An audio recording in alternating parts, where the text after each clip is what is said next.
Hi, welcome to SBR Videos. I'm Peter Loshak. This is the Oddly Enough show for August 13th that we do every week with Swingin Johnson. And this week and last week, I guess we've been covering football win totals, specific teams' win totals that Swingin Johnson thinks might have some value. Swingin Johnson, thanks for being back with us. Loshak, we are back again, baby. And last week we focused in like a motherfucking laser beam on the AFC's best teams to either bet or fade for total wins of the year. But now we move on to the NFC, and I can't wait.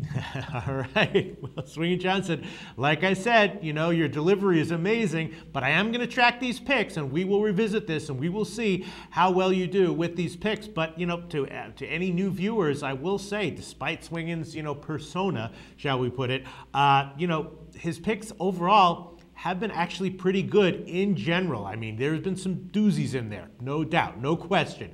But also some very impressive picks. So, you know, I do give some credence to your opinions on all this, Swingin Johnson. Well, I am blushing, Loshak, no doubt about it. And I am also jacked and pumped to see these big, hot, sweaty men get back in action. And I might add, make a few bucks in the process. So here we go. Let's roll on over the NFC East, baby. Dallas Cowboys, Loshak, going to win the division, which means that if you stroll on over to Ladbrokes, those cheeky monkeys over there are going to give you a 4-to-1 return on your investment because the boys are going to win the NFC East with a 10-6 record, which means they will absolutely annihilate the season win total of 7.5 posted in most offshores, although I am starting to see 8s popping up here and there. So as Cool and the gang said so long ago, get down on it. Okay, all right. What do you have for us from the NFC South, Swingin Johnson? Yeah, well, I'll tell you what, man. I like the Saints to have a good year. I believe the 9.5 is a bit low, as they will win the South with 11 wins. So over 9.5, not a bad bet in my opinion. But conversely,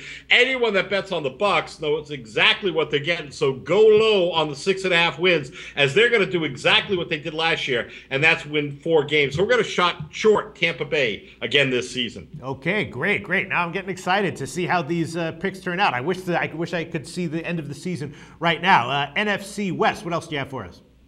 Well, you know, Loshak, I think the Marshawn Lynch holdout was a precursor, a bad omen, an inauspicious beginning, if you will, if I may use the polysyllabic words.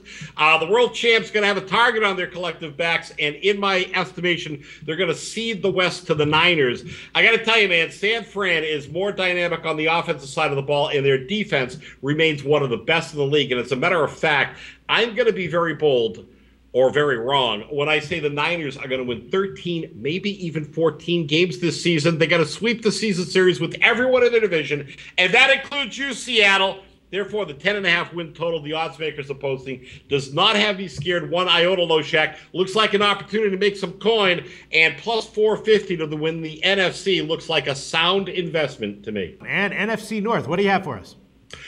Well, you know, I saved the biggest and the best for the last, Loshak, because I know how you love to get the big one in the end. Yes. Okay. Now, here's a monster play for you and the boys at SBR. The Detroit Lions are going to dominate this season. New coach Jim Caldwell is going to be instrumental in getting this team to win on the road. And Matthew Stafford's going to have a new-look offense with the former Ravens offensive coordinator pulling the strings. Now, everyone loves to point to the Lions' secondary or their pass defense as the reason why they're going to get cracked this season in a division which boasts, obviously, Green Bay as the perennial winner. But let's think back to last season, Loshak. Packers won the division last year with a not-so-impressive 8-7-1 mark.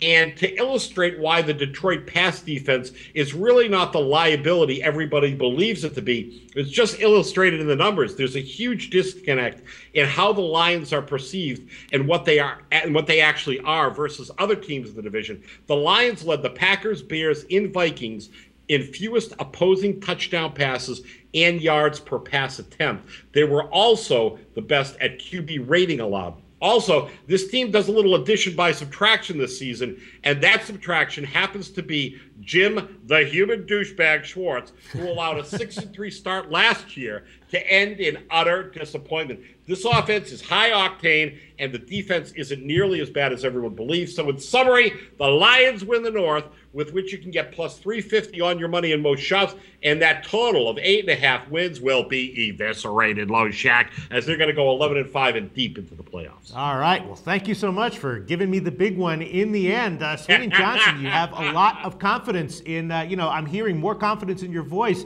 than I can ever remember you delivering picks with. I'm positively vivacious. All right, Swingin Johnson. Interesting opinions, interesting thoughts. We will check this out at the end of the year, see how you did, and maybe play some of the audio and hear some of that confidence, see if it turned out to be, accurate or not. Thanks so much, Swingin Johnson. We'll talk to you again next week. Always a pleasure. Thank you.